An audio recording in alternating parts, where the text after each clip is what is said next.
Bonjour à tous, on va commencer ce tuto par enlever le cache arrière et la batterie. Éventuellement, s'il y a une puce et une carte mémoire, vous oubliez pas de les enlever aussi, hein. On va maintenant dévisser les 7 vis qui retiennent la coque arrière. Alors ce sont 7 vis cruciformes, elles sont toutes identiques, donc vous pouvez les interchanger sans aucun souci, elles sont toutes pareilles.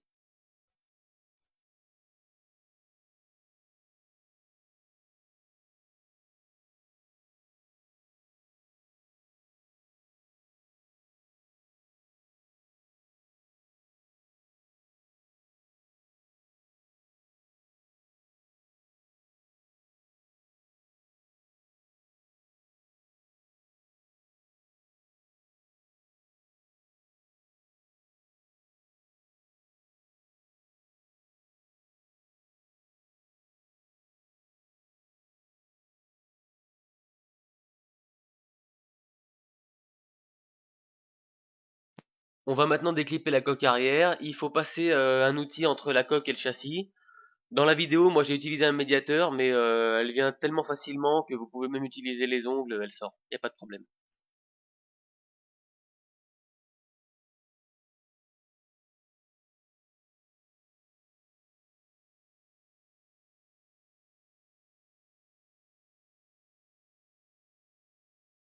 Au passage, vous récupérez les boutons power et volume qui tombent très souvent. Il y a les boutons power et volume qui sont collés au châssis avec du double face. Il va falloir les décoller, mais il faut être très très très prudent. Moi dans la vidéo j'ai utilisé un cutter. C'est plutôt risqué parce que si jamais vous glissez et que vous coupez la nappe, c'est irrattrapable, hein. La nappe est morte. Et le bouton qui va avec évidemment. Donc je me répète, soyez très très très prudent à cette étape, hein. Le cutter c'est pratique parce que la lame est fine et qu'elle passe entre la coque et le bouton. Mais faites très attention à pas glisser, ou si vous le sentez pas, utilisez autre chose, hein.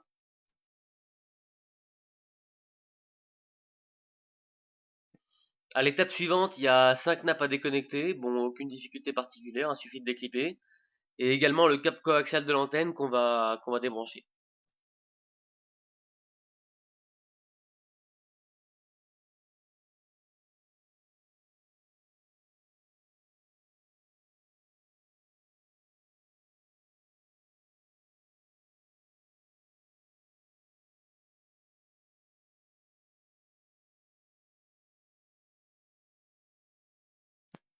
Maintenant, on va dévisser les deux vis qui retiennent la carte mère, deux vis cruciformes, et ensuite on va pouvoir l'enlever. Si jamais elle veut pas venir, vous vérifiez bien, c'est probablement que vous avez oublié une nappe ou une vis.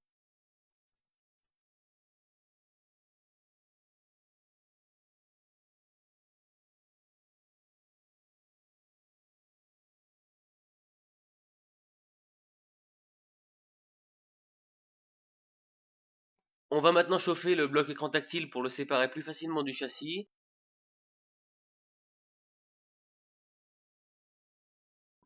Moi, dans la vidéo, j'utilise un poste à souder à air chaud, c'est un outil professionnel. Maintenant, si vous n'en avez pas, vous pouvez chauffer au sèche-cheveux, ça marche aussi.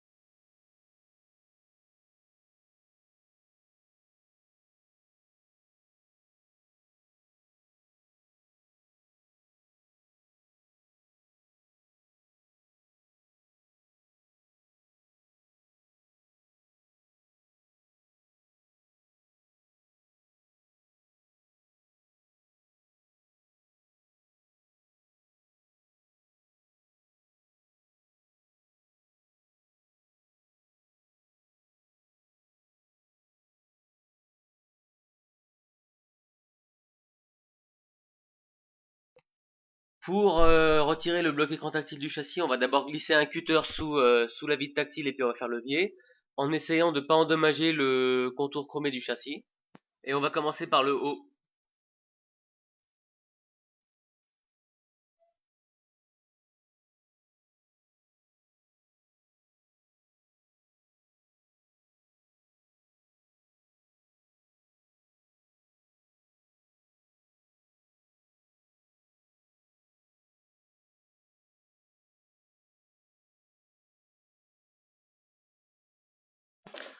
Une fois qu'on arrive en bas, faut faire attention parce qu'il y a des nappes qui sont collées sur la partie basse avec du double face. Je vais vous les montrer un petit peu mieux tout à l'heure.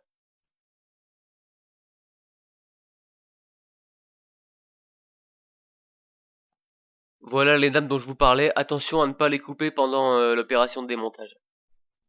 Il faut aussi retirer l'écran LCD du châssis. J'ai pas filmé cette étape parce qu'il était complètement fracassé et qu'il partait en morceaux, mais il faut le faire. Et bien nettoyer ensuite. Une fois que le châssis est bien propre, on peut passer à la pose du nouveau bloc écran tactile. On retire bien sûr la pellicule de protection qui est sur l'adhésif à l'arrière.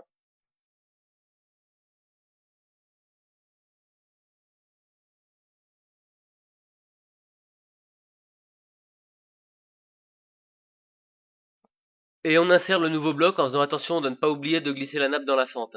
Erreur classique. On n'oublie pas non plus de placer le bouton home au préalable.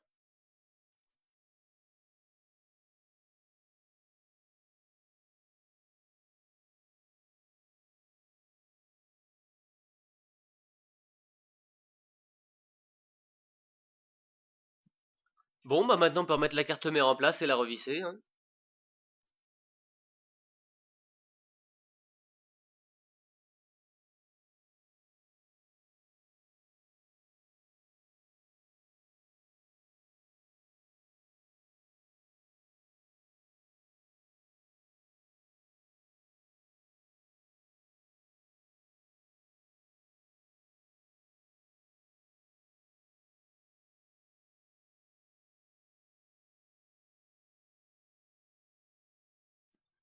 On reclipe également les 5 nappes et on remettra aussi le cap coaxial.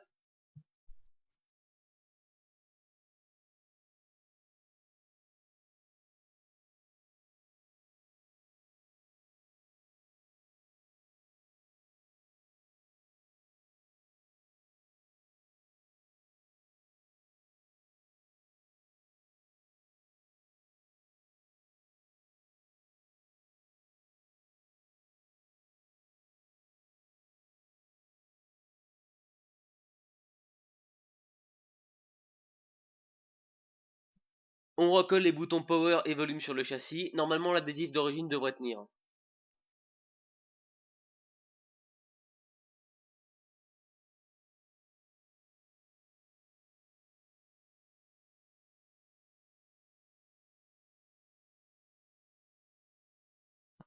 On reclipe la coque arrière sans oublier de remettre en place les boutons qui ont dû tomber au début.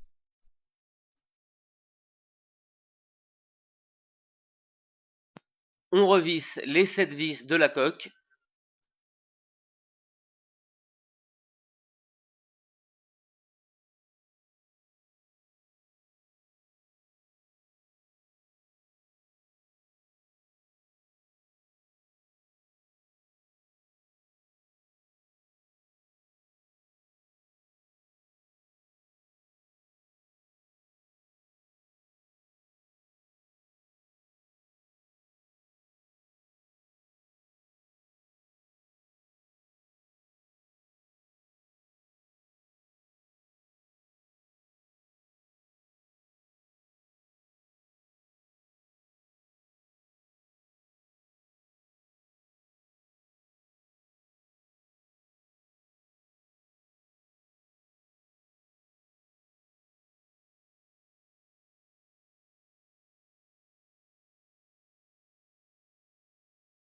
Il reste plus qu'à remettre la batterie et le cache et c'est terminé. Bravo!